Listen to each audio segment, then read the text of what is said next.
These are Tri Tip Enchiladas, and I'm going to tell you right up front, this is hands down our favorite recipe from the backyard kitchen here at the Lone Bull household.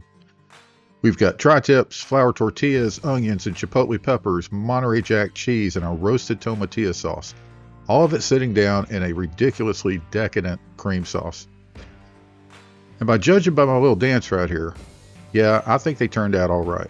But today, I'm going to show you how we put them together. We're going to start with a tri-tip. I keep the seasoning pretty simple here. Diamond Crystal kosher salt and plenty of cracked black pepper. And today we're cooking it over the Santa Maria. I've got a bed of charcoal going underneath some post oak, and once we get a good clean fire established, we're ready to cook.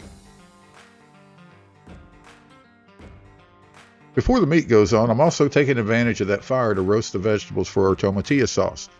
I'm using 10 tomatillas, a half a white onion, 2 serrano peppers, and 4 garlic cloves. That fire roasted flavor works really well against the richness of the enchiladas later, so don't be afraid to let those vegetables get a little ugly.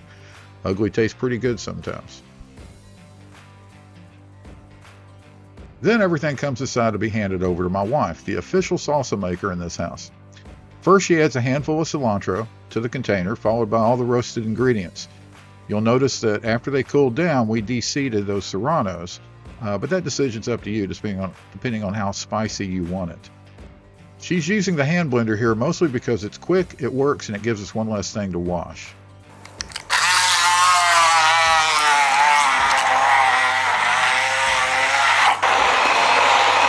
We'll blend that until we get the consistency we want, and then taste it before adding salt. The last part's important. You can always add more salt, but taking it back out gets considerably more complicated. And now we've got that bright roasted tomatillo sauce ready for later. Now the tri-tip goes over the fire. One of the things I love about cooking on the Santa Maria is being able to control the heat just by moving the grate up and down. I'm looking for good color on the outside without getting carried away, and I'll keep checking that internal temperature as we go. Now, for these enchiladas, I'm shooting for somewhere around the 135. So you see here, we're still sitting at mid-120s, about reaching 130, so it's almost ready to go. But once we're there, it comes off the fire, gets a good rest, and while that's resting, we've got plenty of other things to do. In a heated cast iron skillet, add a couple tablespoons of oil. I use avocado. And then next, in go our sliced onions.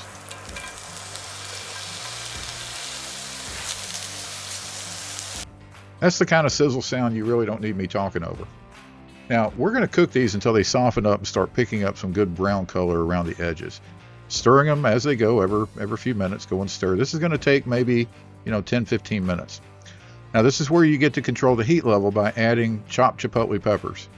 I like enough chipotle that you know it's there, but it's not trying to turn dinner into some kind of endurance event. So once you add that, and I add about 2 tablespoons here, you want to stir those into the onions. Make sure they get mixed well, and then let them sit and cook for a bit. You're going to want some of that left behind in this cast iron.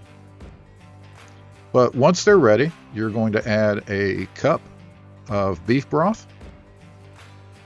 Stir that in real well, make sure it's mixed, and let it cook down until most of that liquid has reduced. So what we're building here is basically the smoky, beefy, slightly spicy onion mixture that's going to go right into the filling. So once you get it down to the consistency that you like, bring it inside. I'm going to scrape everything out of the pan that I can get, the onions, and we're going to do a loose chop on this. Now, don't clean that pan. You're going to want to use it. You're going to want all that leftover in there. It's going to mix well when you're going to add cream sauce to it, so make sure you don't clean that pan. As I mentioned, you want to do a little bit of a loose chop on this, nothing too deep. Parker's in the background wanting to bite, but he doesn't want to bite of this. He does get some tri-tip later. So once you have it chopped, just drop it into a pan for later. Now we've got our tri-tip. Remember, this one went to about 135. Look how pink that is in the center. Looks good. So what I do is just start chopping little bite-sized bites of meat off of here. I'm not slicing slices and then cutting that up, or not chopping. I'm just kind of creating little bite-sized chunks. It works really well in this enchilada. It makes for a great bite. And then you're going to add that to the onion mixture. And on top of that, you're going to add about a cup of freshly shredded Monterey Jack. Go for the freshly shredded. I highly recommend that. Once all that's there, you're just going to mix it up well. This is the filling to the enchiladas. Now, you can give me some tortilla chips and just give me that bowl, and I'll be happy for the rest of the day, but we're going to go ahead and finish making the enchiladas. Hello again, you attractive unwashed cast iron. Into this goes a cup of heavy cream, and as we move it around, you can see it picking up that beautiful leftover onion, chipotle, and beef flavors. That becomes the base the enchiladas are going to cook in.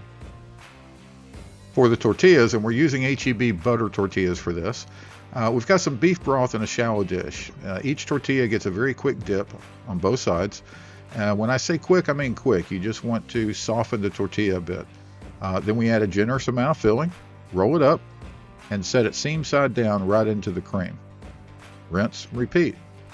So you'll notice Sherry's putting these together. She's the master at putting the enchiladas together. I do the main cooking of the ingredients and then pass them off to her, and she creates the beautiful finished dish.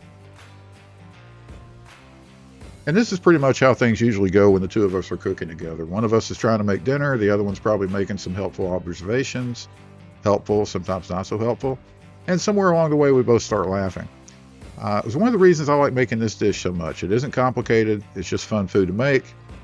But for now, we'll keep building them until the skillet's full. So we're wrapping up the last one. With this recipe, we normally get about 7 enchiladas out of this.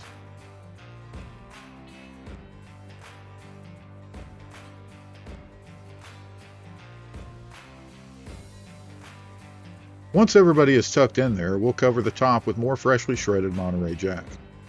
Now you want to be generous here, because that cheese is going to melt, and it's going to melt down into that cream sauce and just make that even better.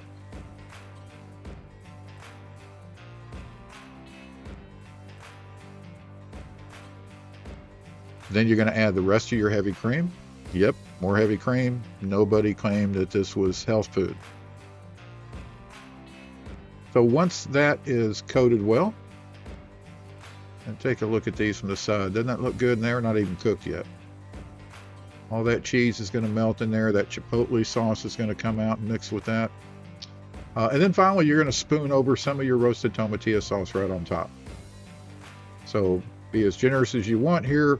We normally don't put a ton on during the baking process, but we will add more once you serve it on a plate. But this is plenty, and that looks great. Now it's going to go into the oven, preheated to 350 degrees. And through the magic of video editing, it is 30 minutes later. We'll pull this out. I like my, we're in the red light district in our oven.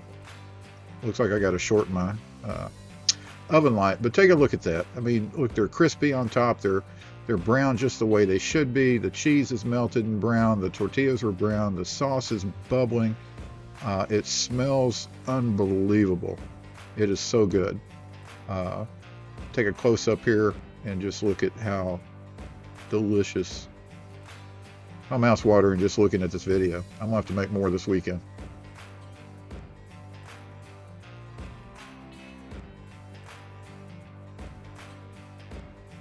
So to serve, we're going to try to pull one out of here by itself. But as I pull it up, look at that cheese pull there. Oh, it kind of connected to the one next to it. We're going to put this on a plate very gingerly and nice. Make a great, shot out of this. Whoop! Oh well. Still going to taste the same. To finish the plate, we're going to spoon some of that cream sauce right back over the top. Be generous. It's tasty. If you do it right, there's plenty of sauce to go across all 7. And then a little bit more of our roasted tomatillo sauce right on top of that as well. That right there is pretty much everything I want in a plate of food. Well, maybe 3 or 4 more of those enchiladas, but that's it right there. And now for the difficult part of the job. Let me take a bite here. Man, I love this recipe. You get the beef first, you get that smoky chipotle and onions, that Monterey Jack and cream. It just all melts together into this beautiful bite. There are dishes I make because I think they'll make a good video. This is not one of them. I made this so many times and never videoed. I don't know why it took me so long to do this. If you got a tri-tip sitting around and you're looking for something a little different to do with it, give this one a try. I think you're going to like it. Thanks for hanging out with us here at Lone Bull BBQ. Please like, subscribe, but until next time, pepper up your backyard. We can cut that out. Okay. I mean, if you want to. What are you waiting for me to put in the oven? If you want. You can't be doing that! Oh. Shit. On the plate.